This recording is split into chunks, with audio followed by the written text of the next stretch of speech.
My dear friends, in today's gospel, the Lord offers a gift to his disciples, as he equally offers to you and to me a gift that I believe every human heart longs for, a gift that is precious and divine, a gift that is nonetheless fragile. Peace be with you. It seems to be a gift that for many of us may be far away in these very turbulent, challenged, divided, and pandemic days you and I are living in. And yet the Lord does wish to grant us the gift of his peace, a gift that is there for the taking. And so we need to ask the question, what is this gift and how do I in fact receive it? And the answer may be surprising. For in our modern world, the average person may understand peace simply as the absence of war, as the absence of conflict, the absence of turmoil. And while we hope to have that, it seems to be elusive, as men and women are often quick to go to conflict, whether it is among nations or in social media. The Lord is speaking of something different. Many others consider peace to be what I would call tranquility of life, where everything seems to be in its proper place and all seems to be well. And while that is perhaps a noble thing to search for, it is also elusive. For as you and I know, life has its challenges, oftentimes unexpected, not least of which was the pandemic that was unexpected and upended all of our lives. And so in the midst of those inevitable challenges and turmoils, even that understanding of peace may be elusive. But perhaps the Lord is not speaking of that. So what is he speaking of?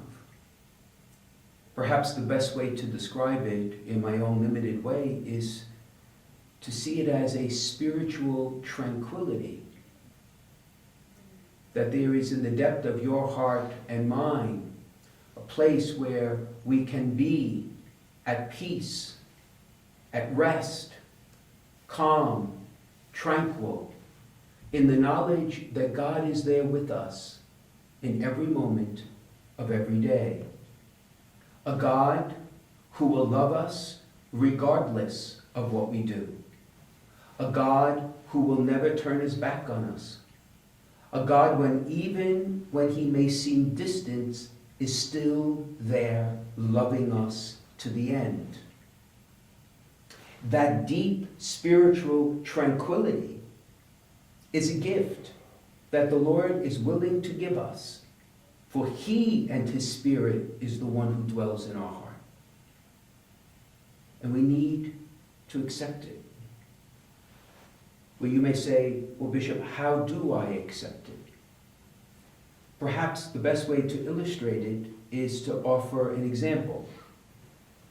How many times, my friends, have you and I done good to a neighbor, and the neighbor did not acknowledge it? Or worse yet, rejected it?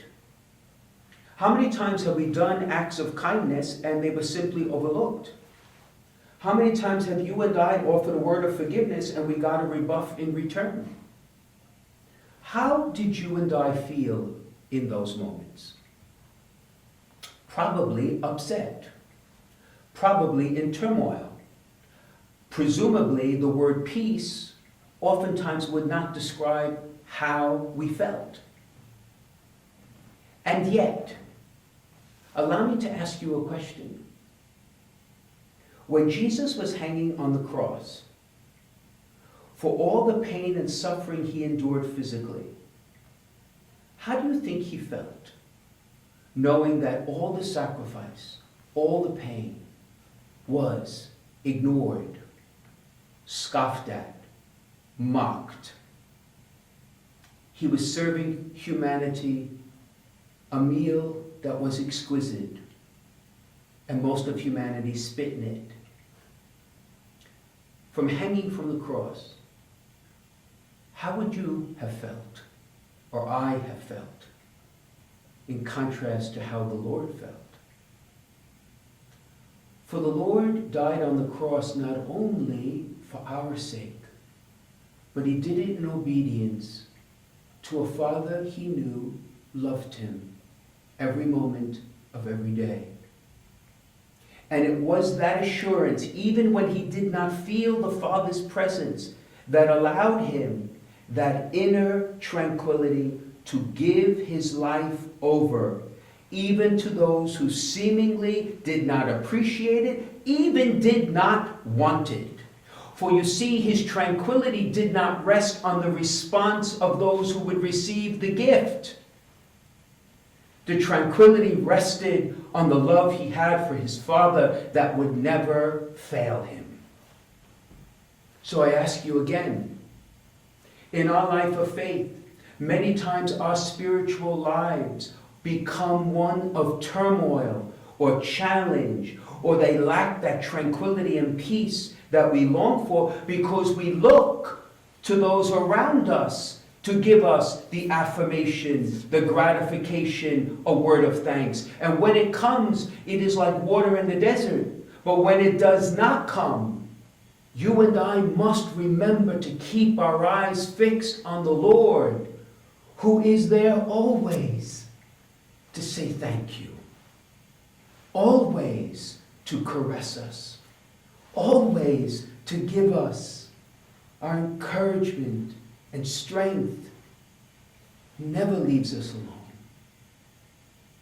You see, when we broaden our eyes to look upon him, then that peace, no one, nothing, no condition, no response can take away from us, because he is always faithful. I'd like to suggest, my friends, that is the gift the Lord is offering us today. A peace only he can give. And in a world that is filled with so much strife, in a life that you and I share that is so challenged in so many ways, and in a time when even our acts of kindness and mercy and forgiveness are not always received well by our neighbors, there is one we can count on. One who will always be with us. One who will love us to the end. And one who will whisper to you and me, peace be with you.